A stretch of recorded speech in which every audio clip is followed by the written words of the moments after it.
BBRFI, which is Brain Behavior Research Foundation of India, located in Delhi only, and she would be talking about some of the information in the area of mental health. So good afternoon, and I am the Chairperson of Brain Behavior Research Foundation of India. This is an organization that deals with psychological well-being of the community, and I must first of all thank the respected chairpersons for giving me this opportunity. And before I start, I would like to just. So in fact, we are here today to be a part of the social implications of the social outreach projects of educational institutes. And I am here as a part of the organization that has taken an initiative into dealing with the mental health of the student community in particular and the general population at large.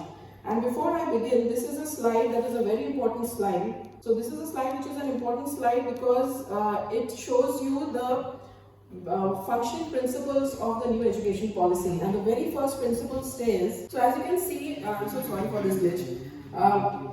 This is the first principle which says you have to recognize, identify and foster the unique capabilities of each student. That is the first principle of the new education policy. And as an organization, we have been working in that respect because we have introduced and piloted a new career guidance technique, which was that 4D brain analysis, when we started off. And it's been now 9 years, that's now known as Brainoscope. And it is much more, you can say, accurate as compared to the conventional psychometric testing that we have. There are a couple of online initiatives, offline initiatives for the students, internships, and so on and so forth. And as we say, the journey of 1,000 miles starts with a single step. No, it starts with a single thought. And that thought is something that a person takes forward. Therefore, it is imperative that mental health should be taken very seriously. Why? Because mental health provides us with the strength, the clarity, and the success that is needed for every initiative. And it is beautifully incorporated in the Sustainable Development Goal number 3, which includes health but also includes mental health. And mental health cannot be differentiated from physical health because our body is not compartmentalized. We are started off under the patronship of late Sri Joginder Singh Ji, who is the former CBI chief. And this will be the flow of my presentation roughly. I have tried to incorporate a lot of information, but I'll be spelling out only a few because of the time constraints. We are a group of trustees, including psychologists, doctors, and engineers, who have the common vision of promoting psychological care and well-being through various initiatives. I am a radiation oncologist by profession, but during my experience in oncology, I realized psychology has a big role to play in all the diseases. So this is our mission, definitely related to mental health and driving the change, driving the initiatives. And training of psychology students through internships are our biggest initiatives. We have trained so far 900 psychology students in the last 3.5 years. We have got research in collaboration with Ministry of Culture. As you can see here, there is a very unique Charkha project that we had initiated. It's a pilot project, which was a landmark trial. And then we have a lot of diagnostic and therapeutic services which are dealing with children, with adults. De-addiction is one of our core focus areas, especially internet addiction. As you can see, we have a lot of, I will show you a lot of other technological initiatives that we are also taking in. This is just a pictorial glimpse of the various activities that we undertake because the picture speaks 1,000 words.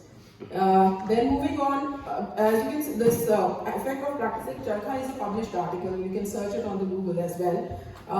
Charkha, we know, is known for self-reliance, but we have researched that it has got cognitive benefits as well. And intelligence, it pushes up the IQ of children.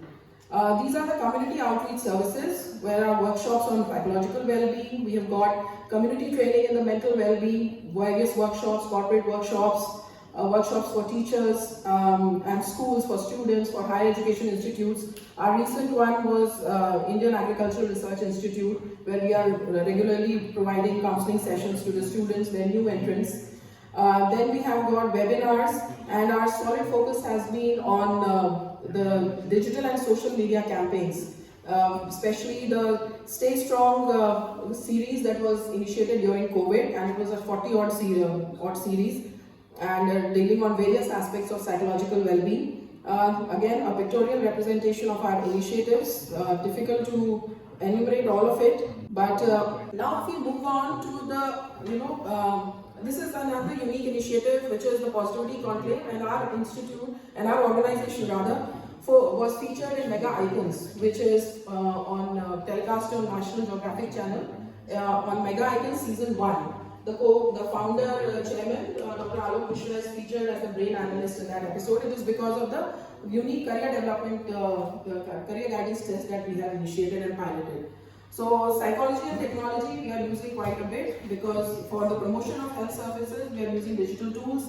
For the prevention we are using diagnostic tools like functional MRI and EEG, and for the treatment we are using neurofeedback therapy and audiovisual entrainment, to name a few.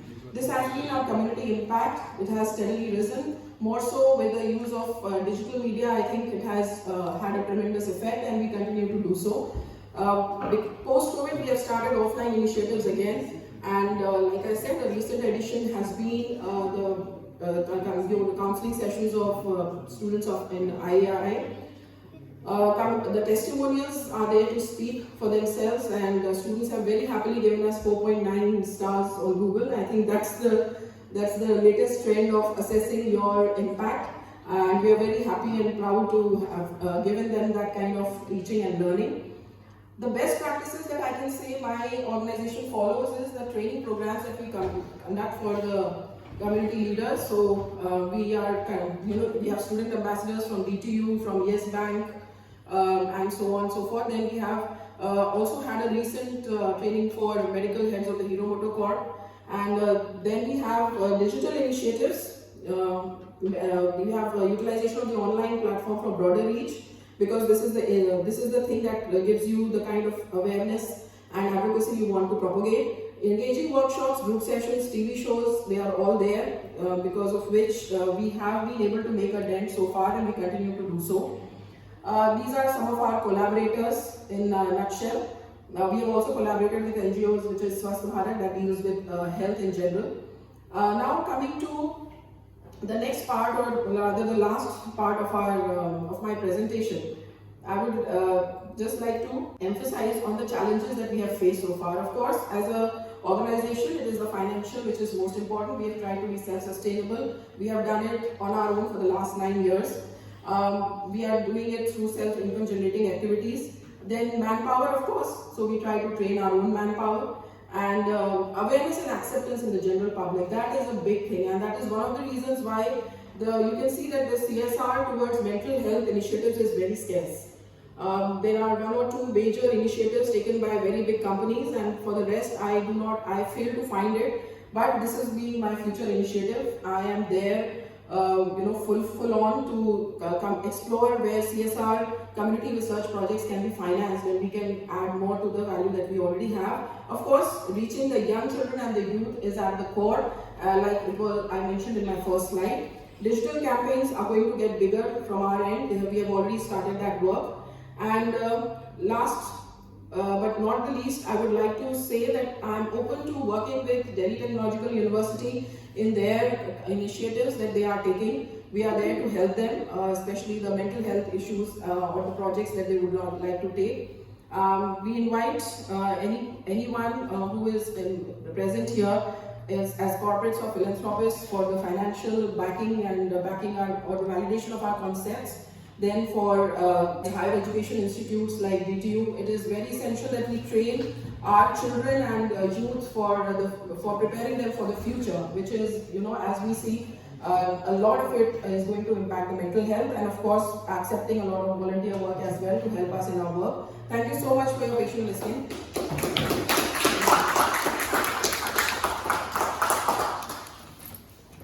Any observations, comments, or questions?